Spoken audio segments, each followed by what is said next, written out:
నేను 2 నెలలు వస్తామ్మా, ఆడికి వచ్చి హాస్పిటల్ పెట్టుకుంటా తల్లి, నేను 2 నెలల్లో వచ్చి హాస్పిటల్ పెడతామ్మా అని చెప్పిండు. నా కొడుకు ఇట్లా వస్తాడని నేను అనుకోలేదమ్మా.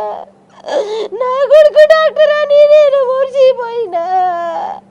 నా కొడుకు వచ్చి హాస్పిటల్ పెట్టుకొని డాక్టర్ చదివిండని గొప్ప అనుకున్నా. నేను అమెరికా పోతే ఇంకా పెద్ద డాక్టర్ అవుతాడంట అనుకున్నా.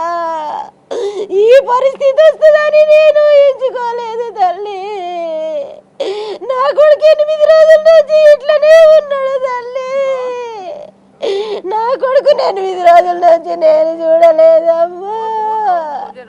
నాతో రోజు వీడియో కాల్ మాట్లాడుతుండే, వీడియో కాల్లోనే నా కొడుకు నేను చూస్తుంటే రోజు వీడియో కాల్. అమ్మా నేను ఇంటికి వస్తా, హాస్పిటల్ పెట్టుకుంటామ్మా, నేను ఇంకా అక్కడనే ఉంటా, నేను అక్కడనే సెట్ అవుతా అమ్మా. అందు గురించే నా దోస్తులందరూ ఇక్కడ ఉన్నారు, 2 నెలలు ఉండి వస్తా. నా చదువు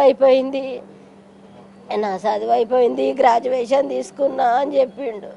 అమెరికాలో 2 ఏళ్ల పాటు ఉంటేనే తనను చూడకుండా ఉండలేకపోయారమ్మా. కానీ ఈ ఘటన జరిగిన తర్వాత ఎవరు చెప్పారు, ఏం జరిగింది? వాళ్ళ ఫ్రెండ్ లోచన అని అక్కడ ఉంటాడు, వాళ్ళ మమ్మీ డాడీ వచ్చి చెప్పారు, చందు ఇట్లా అయ్యిండు. నాకేం చెప్పలేదు, ఆయన కాలుకు దెబ్బ తాకింది అన్నారు, కానీ పానం పోయిందని చెప్పలే. నా కొడుకుకు చెప్పిర్రు, చందు అంటే నా కొడుకు పానం పోయిందా, కాలుకు దెబ్బ తాకింది అంటారని నేను అనుకున్నామ్మా. పానం పోయిందని నాకు చెప్పలేదు.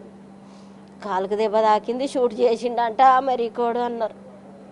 అంతేగాని వాళ్ళ మమ్మీ డాడీ తెల్లారి చెప్పారు శనివారం, ఇది శుక్రవారం అయిందంట.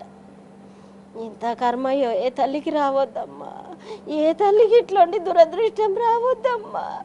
ఏ తల్లి